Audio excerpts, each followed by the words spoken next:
बगेड़ी साहब, एक तो ये बताइएगा इंटेलिजेंस शेयरिंग का ये जो ऑपरेशन हुआ है, क्योंकि इससे पहले जो ऑपरेशन हुआ उसामा बिन लादेन वाला, उसमें हमारे साथ शेयर नहीं किया गया, तो आपको लगता है कि कुछ एतमाद बढ़ा है? और ख़ास तौर पर ये इस चीज़ की भी निशानी देता है कि जो वॉर ऑन टेरर जिसका अब हम शिकार हैं और जिसकी रिपोर्ट भी आ गई कि पाकिस्तान में दहशतगर्दी के वाक़यात ज़्यादा हैं, हम इसमें तनहा नहीं हैं। हम ज़रा तनहा फील कर रहे थे, हम समझ रहे थे कि शायद जिनकी वजह से हम में ये तमाम बिगाड़ आया वो शायद अब पीछे हट गए, तो वो साथ मौजूद हैं। बिस्मिल्लाहिर्रहमानिर्रहीम, बहुत शुक्रिया। ये दुरुस्त है कि जॉइंट सेशन में ट्रंप ने पाकिस्तान के शुक्रिया अदा किया, क्योंकि हमने एक हाई प्रोफाइल टारगेट जो है जो उनके लिए दहशतगर्द था और उनके खिलाफ दहशतगर्दी उसने की काबुल में एयरपोर्ट के गेट पे, तो वो हमने हैंड ओवर किया। और इसमें जारी बात है हुकूमत पाकिस्तान कॉरिडोर्स ऑफ पावर में एक आप उसको कहें खुशी की लहर या उसको पॉजिटिवली देखा गया। और दूसरी बात ये भी सही है कि उन्होंने जब अपने हथियारों का जिक्र किया अफगानिस्तान में जो पीछे छोड़ गए, तो हमने हमारी पोजीशन को विंडिकेट एक लिहाज से किया गया, इन द सेंस कि सिंपैथी हमें गेन करनी है कि जनाब आप ही के हथियारों से तो इन दहशतगर्दों ने हम पे पिछले 2.5-3 साल से हमले किए और हमारे इतने फौजी अफसर जवान वो शहीद हुए, इतने सिविलियन शहीद जो है वो शहीद हुए। देखिए, और फिर ये भी सही बात है कि जनाब अभी उन्होंने ऐलान किया कि F-16 प्रोग्राम के लिए 397 इतना मिलियन डॉलर जो है वो उसको रिलीज करेंगे। वो अलग बात है कि हम भूल गए कि आज से 8 हफ्ते पहले यही अमेरिकन एडमिनिस्ट्रेशन थी, इन द सेंस कि ठीक है प्रेसिडेंट और था और बाइडेन के ने जाते जाते हम पे मिसाइल रिलेटेड सैंक्शन जो है वो लगा दी। कहना मैं ये चाह रहा हूँ कि आप इनको पे रिलाय और इनको ट्रस्ट नहीं कर सकते। माजी में हमेशा पाकिस्तान अमेरिका का फ्रंट लाइन स्टेट रहा है, चाहे वो अफगान जहाद हो, चाहे वो वॉर ऑन टेरर हो, चाहे वो सोवियत यूनियन के खिलाफ वो जो कम्युनिज्म का दौर था, प्रेसिडेंट अयूब खान का 60s का जो दौर था, हम उधर भी फ्रंट लाइन स्टेट थे। हमने उनको बेसिस भी दिए, एक जमाने में बड़ा बेर बेस दिया अयूब खान के जमाने में 60s में, फिर पीछे दिया अपना Shamsi air base People's Party General Musharraf के दौर में, जहां से 350 ड्रोन अटैक जो इन्होंने किए वॉर ऑन टेरर में। तो एंड में क्या हुआ? घाटा तो पाकिस्तान का हुआ। हमने तो बल्कि उनकी मदद की, दोहा में ये इनको फेस सेविंग एग्जिट दिलाया हमने और तालिबान के एग्रीमेंट कराया 3-4 साल पहले। अच्छा बगेड़ी साहब, ये फरमाइएगा, हमने फिर जो माजी में गलतियां की हमने उससे क्या सीखा और हम आगे वो जो सीख के आए हैं उससे हमारा क्या लाहेअमल होना चाहिए? गुड, अब मैं इस तरफ आता हूँ। देखें, अब अगर फिर वो एक बयानिया नैरेटिव उन्होंने फेंक दिया है कि बागराम एयरबेस हमने दोबारा रीगेन करना है, या हमने वो मिलियन ऑफ डॉलर्स के वेपन जो हैं, बिलियन ऑफ डॉलर्स के, वो हमने वापस लेने हैं। तो मेरा ख्याल है कि अब एक दफा उन्होंने फिर वो बेट फेंका है कि जनाब ये फिर एक दफा पाकिस्तान को इस्तेमाल किया जाए, फिर एक दफा पाकिस्तान को फ्रंट लाइन किया जाए, क्योंकि उनको पता है कि पाकिस्तान की मदद के बगैर ये काम नहीं हो सकते।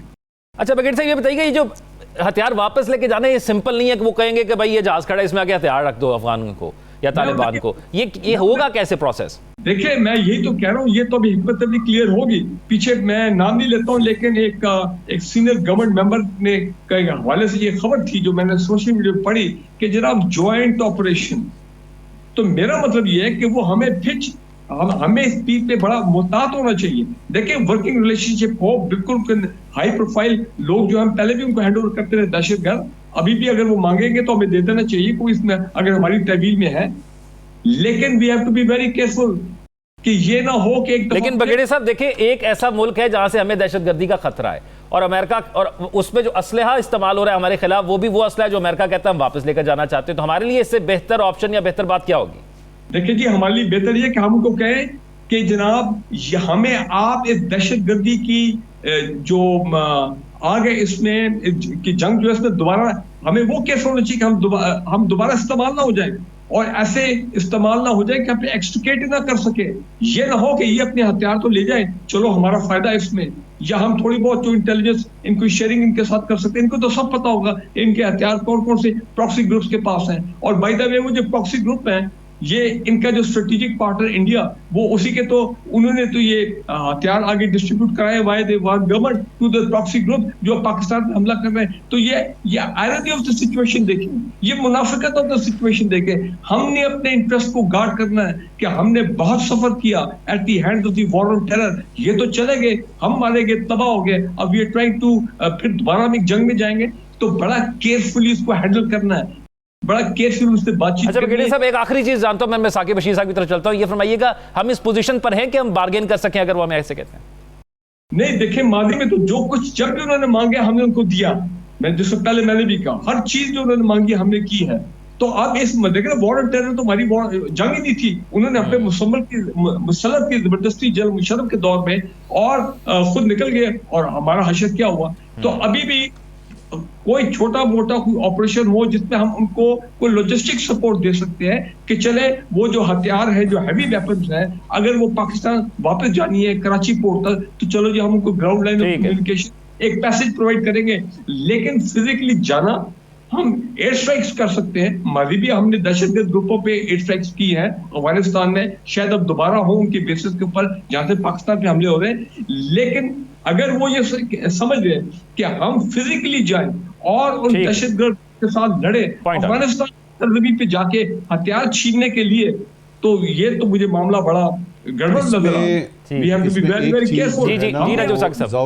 अपने सिक्योरिटी इंटरेस्ट को सेफगार्ड करना है, प्लीज ये ध्यान में रखें। सब अफगानिस्तान की जो समझ आती है, पाकिस्तान पे ये नाम क्यों उसमें शामिल हो रहा है? और फिर जिस तरह नजम साकिब साहब कह रहे हैं कि अगर कोई सोच रखते हैं तो वो सोच रखने से या बयान जारी करने से फर्क तो नहीं पड़ेगा? लगता है आपकी डिवीजन ऑफ टाइम जो है उसमें कुछ प्रॉब्लम आया हुआ है। लेकिन बहरहाल आपके सवाल का जवाब ये है कि ट्रंप जो है वो एक अनप्रेडिक्टेबल, वो एक गैर रवायती सियासतदान है, अनप्रेडिक्टेबल शख्स है। आप देख रहे हैं पिछले 1.5 महीने में उसने कितनी दुनिया को खुश किया, कितनी दुनिया को नाराज किया। लेकिन एक काम उसने किया, हर वो काम जो वो समझता है कि अमेरिका के इंटरेस्ट में, बाकी जाए बेशक। आप मुझे ये बताएं कि हजारों अफगानी पिछले 2 साल से इस्लामाबाद में हैं, जिनको तालिबान टेक ओवर के बाद कहा गया था कि जी आप आ जाएं पाकिस्तान में, हम आपको वीज़ा देंगे क्योंकि आपने हमारी मदद की थी जब हम 20 साल अफगानिस्तान में हुकूमत कर रहे थे, अमेरिकन फोर्सेस जब थी। अब मुझे ये बताएं कि अगर अफगानी नहीं जाते हैं वहां पे और कहा जाता है कि ये इलीगल है, तो इस कैटेगरी के लोग जो हैं वो तो हमारे गले पड़ गए ना, फिर हमने उनको वापस भेजना होगा।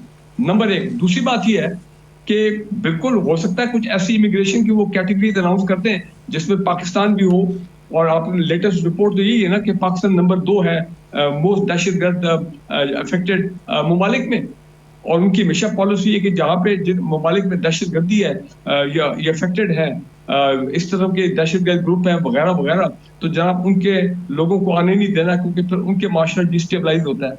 तो बड़ी खूबसूरती थी, अपना इंटरेस्ट तो वो देख रहे हैं, वो ये नहीं देख रहे हैं कि हमारा क्या हाल हुआ है पिछले 15-20 सालों में।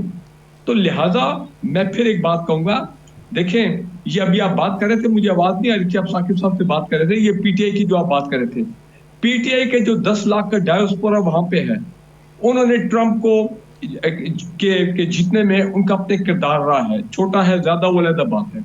मिलियन ऑफ डॉलर्स की उन्होंने फंडिंग भी की होगी कैंपेन के अंदर। तो अब एक तरफ वो लोग हैं और दूसरी तरफ अमेरिका का अपना इंटरेस्ट है विज़-विज़ अफगानिस्तान या जो पाकिस्तान से वो चाहता है। तो अब देखना ये है कि पिछले चंद दिनों में वो जनाब मोहतरम जो विल्सन साहब जो है कांग्रेस में, उन्होंने जो बड़ा हंगामा किया कि जनाब मैं पत्नी कोई एक बिल लेके आ रहा हूँ, डेमोक्रेसी एक्ट अपना उनकी कांग्रेस में, तो क्या ट्रंप उसकी इजाजत देगा? और दूसरी मैं आपको बात बता दूं, ये बड़ा बारीक पॉइंट मैं आपको बता रहा हूँ, मैं खुद भी 4 साल वॉशिंगटन में रहा हूँ, और ये एक रवायती तौर पे पाकिस्तान और अमेरिका के ताल्लुकात है, हमेशा मिलिट्री टू मिलिट्री जो ताल्लुकात हैं उनका एक बड़ी वेटेज होती है। पाकिस्तान के पॉलिटिशियंस की वो रवाबित नहीं होते अमेरिका के काउंटर पार्ट के साथ, जो कि हमारा एक दहाइयों से वो 1950-60 से एक मिलिट्री टू मिलिट्री कोऑपरेशन है, उनके फ्रंट लाइन स्टेट रहे हैं, कितना हमने उनके साथ काम किया। और एक वक्त था जब 98 के प्रोजन हमने किया, सुन ले ये बात, कोई आपको नहीं बताएगा, 1998 न्यूक्लियर एक्सप्लोजन किए पाकिस्तान ने, हम पे सैंक्शन लगे। और मुझे याद है हमें उस वक्त कहा गया था, मैं वाशिंगटन में था, उन्होंने कहा कि जनाब हमें बड़ी अफसोस हो रहा है, उनके फौजी कहते थे कि इन सैंक्शन की वजह से अगर अमेरिका पाकिस्तान से आपके फौजी अफसर और जवान जो ट्रेनिंग के लिए आते हैं अमेरिका में, अब वो अगर नहीं आएंगे तो इसमें हमारा नुकसान है। हमने कहा क्या मतलब आपको नुकसान है? कहने लगे जनाब जितने आपके लोग आते हैं अमेरिका में हमारे ट्रेनिंग के लिए हमारे यहाँ, they are supposed to be the best. मैंने कहा बिल्कुल उसमें कोई शक नहीं है।